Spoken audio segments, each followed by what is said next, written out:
Friends, welcome to my channel. வாங்க இன்றைக்கி நம்ம போண்டா பார்க்கலாம். வாழைப்பழ போண்டா தான். கோதுமை மாவும் வாழைப்பழமும் சேர்த்து போண்டா பண்ணியிருக்கேன். நல்லா சாஃப்டானதாக பாருங்கள், செம்ம டேஸ்டியாக இருந்துச்சு. அதுக்கு நான் 6 வாழைப்பழம் நல்ல பழுத்த பழமாக எடுத்திருக்கேன். 1 கப் அளவு வெல்லம் எடுத்திருக்கேன். இது வந்து 200 கிராம் வெல்லம், 4 ஏலக்காய் இது மிக்சியில் சேர்த்துக்கலாம். சேர்த்துட்டு வாழைப்பழங்களையும் தோல் நீக்கிட்டு இந்த மாதிரி சின்ன சின்னதாக கட் பண்ணிக்கோங்க. இதையும் சேர்த்து மிக்சி ஜாரில் சேர்த்துட்டு நம்ம நல்லா அரைச்சிக்கலாம். தண்ணி எதுவும் சேர்க்க வேண்டாம். இதிலே நல்லா அரைச்சிடும். நல்லா மண் இல்லாத வெல்லமாக வாங்கிக்கோங்க. நாட்டு சர்க்கரை கூட சேர்த்துக்கலாம். இப்போது நம்ம கலக்க போகிற ஒரு வேறு பாத்திரத்தில் மாற்றிட்டு அரைச்சதெல்லாம் இதில் நான் 1.5 கப் அளவுக்கு கோதுமை மாவு எடுத்திருக்கேன். அதே கப்புக்கு வெல்லம் எடுத்தாலும் அதே கப்புக்கு 1.5 கப் அளவு கோதுமை எடுத்திருக்கேன். 300 கிராம். 4 ஸ்பூன் மட்டும் அரிசி மாவு சேர்த்துக்கோங்க. இப்போ ஒரு பிஞ்சளவு உப்பு, 1/4 டீஸ்பூன் சோடா உப்பு, ஆப்ப சோடா, நம்ம வீட்டில் இருக்க ஆப்ப சோடா தான், அதை மட்டும் சேர்த்தா போதும். இதை நல்லா அந்த மாதிரி மிக்ஸ் பண்ணி கொடுத்துக்கோங்க. அந்த பழத்தை அந்த அரைச்ச விழுதுலேயே மிக்ஸ் பண்ணிக்கலாம் நம்ம. இப்போ 1 ஸ்பூன் அளவு நெய் மட்டும் சேர்த்துட்டு அதையும் சேர்த்து நல்லா மிக்ஸ் பண்ணி கொடுத்துட்டு நம்ம மிக்ஸி ஜாரை மட்டும் கழுவி கொஞ்சம் தண்ணி சேர்த்துக்கலாம்.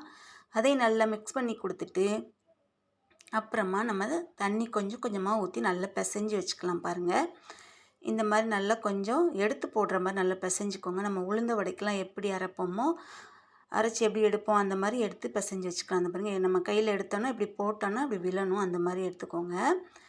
இப்போது அடுப்பத்தை வச்சு கடாய் வச்சுட்டு அதில் 1/4 லிட்ரு எண்ணெய் ஊற்றிக்கிறேன். எண்ணெய் சூடானதுமே அடுப்பை சிம்மில் வச்சுருங்க. இப்போ மாவை எடுத்து கொஞ்சம் கொஞ்சமாக எடுத்து போடுங்க. நீங்கள் உருண்டை சேப்பாக வரணும்லாம் நினைக்காதீங்க. சும்மா அப்படி எடுத்து போட்டாலே அதுவே நல்லா உருண்டை சேப்பாக நமக்கு கிடச்சிரும். ஊதி வந்துடும், நல்லா போண்டா மாதிரி. பாருங்கள், இப்போ நல்லா திருப்பி விட்டுக்கோங்க 2 பக்கமும். நல்லா செவந்ததுக்கப்புறமா எடுத்திங்கன்னா சூப்பரான போண்டா ரெடி. நமக்கு மேலே நல்லா மொறு மொறுன்னு, உள்ளே நல்லா சாஃப்டாகவே இருக்கும். சாப்பிட்றதுக்கு நல்ல ஹெல்த்தானது. பாருங்கள், நம்ம வாழைப்பழம் கோதுமை மாவு தான் சேர்த்துருக்கோம்.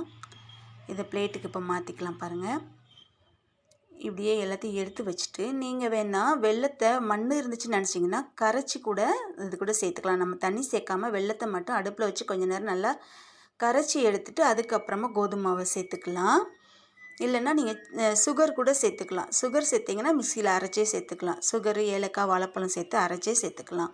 வெல்லம் எடுத்திங்கன்னா நல்ல வெல்லமாக இருந்தால் அப்படி சேர்த்துக்கோங்க. இல்லைன்னா கரைச்சி சேர்த்துக்கோங்க வெள்ளை கரைசலை. இந்த வீடியோ உங்களுக்கு பிடிச்சிருந்தால் லைக் பண்ணுங்கள், ஷேர் பண்ணுங்கள், கமெண்ட் பண்ணுங்கள், சப்ஸ்கிரைப் பண்ணுங்கள், பெல் ஐக்கானை டச் பண்ணுங்கள். அதில் ஆல்னு வரும், அதை டச் பண்ணிங்கன்னா என்னோடய வீடியோக்கெல்லாம் உங்களுக்கு கிடைக்கும். நோட்டிஃபிகேஷனாக உங்களுக்கு வந்து சேரும். பாருங்கள், சூப்பராக எல்லாத்தையுமே நல்லா பொரித்து எடுத்துட்டேன். பார்க்குறதுக்கு எவ்வளோ அழகாக இருக்குது, குண்டு குண்டுன்ட்டு. நல்ல செமையான போண்டா கிடச்சிருக்கு நமக்கு, ஹெல்த்தியானது. டீ போடுற நேரத்தில் டக்குன்னு செஞ்சிடலாம். ஓகே, பாய், தேங்க்யூ.